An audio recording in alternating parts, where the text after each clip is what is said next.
brand identity kita, jika kita membuatnya dengan baik, dengan penuh konsep yang maksimal gitu, pasti kita akan lebih mudah dikenali.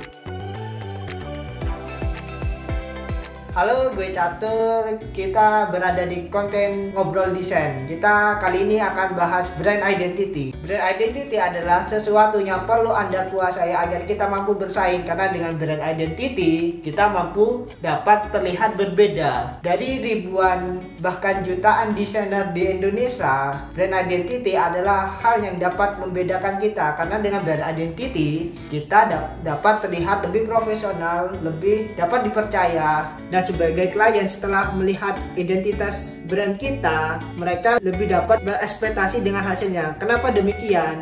Kita bahas brand identity ya. Brand identity itu terdiri dari logo, palet warna, tipografi, gaya gambar, ataupun website.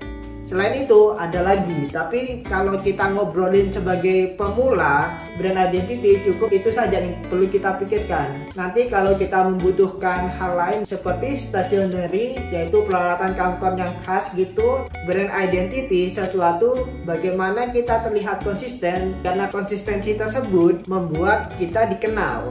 Kita langsung bahas ke logo. Logo adalah bagian utama dari branding. Logo harus kita desain dengan sebaik mungkin, karena logo itu bagaikan wajah dari brand kita. Saran saya, logo yang baik adalah logo yang relate dengan jasa kita, terus mudah diaplikasikan. Mudah diaplikasikan itu misalnya logo kita itu bisa di dalam satu warna, umpamanya dicetak kecil itu masih terlihat gak ngeblur. Untuk logo kita akan ada pembahasan lebih detail. Selanjutnya palet warna. Palet warna adalah warna yang konsisten kita pakai sebagai identitas kita. Umpamanya Shopee konsisten dengan orange, Tokopedia konsisten dengan hijau. Selanjutnya tipografi. Tipografi perlu kita pikirkan sebagai brand.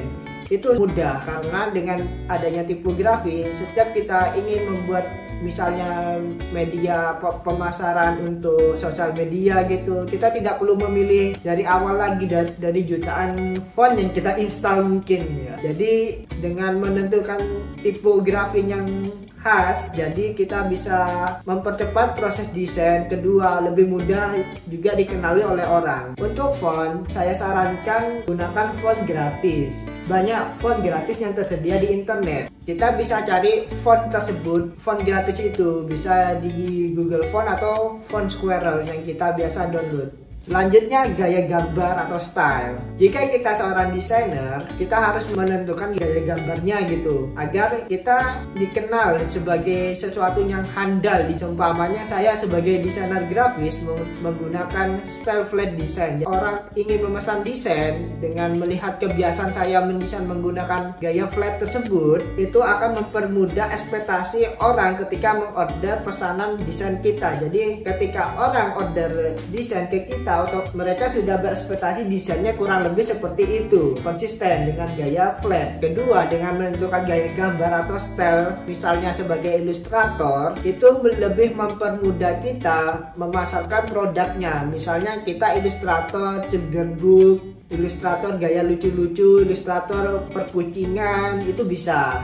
Jika kita mencari ilustrator tema kucing, otomatis teringat brand kita, seumpamanya kayak gitu. Selanjutnya media sosial. Media sosial sangat penting untuk kita perhatikan untuk membangun brand identity. Setelah logo jadi, palet warna jadi, dan tipografi jadi, media sosial perlu kita perhatikan. Jika kalian ingin memposting dengan bebas, dengan random, sebaiknya gunakan sosial media yang lebih private. Terus kemudian jika ingin dikenal sebagai desainer grafis yang tampak konsisten, profesional, perlu membuat sosial media yang benar-benar dirawat secara brandingnya gitu. Selanjutnya website. Dengan adanya website, tentu saja kita tampak jauh lebih profesional setelah kita bangun sosial media, karena kita itu benar-benar serius mengurusi brand kita agar dikenal gitu. Kita buka jasa itu gak main-main, karena website itu hal yang spesial buat brand kita gitu, agar gak melulu teman sosial media kita yang mencari kita, melainkan orang iseng-iseng cari di Google bisa connect ke kita. Jadi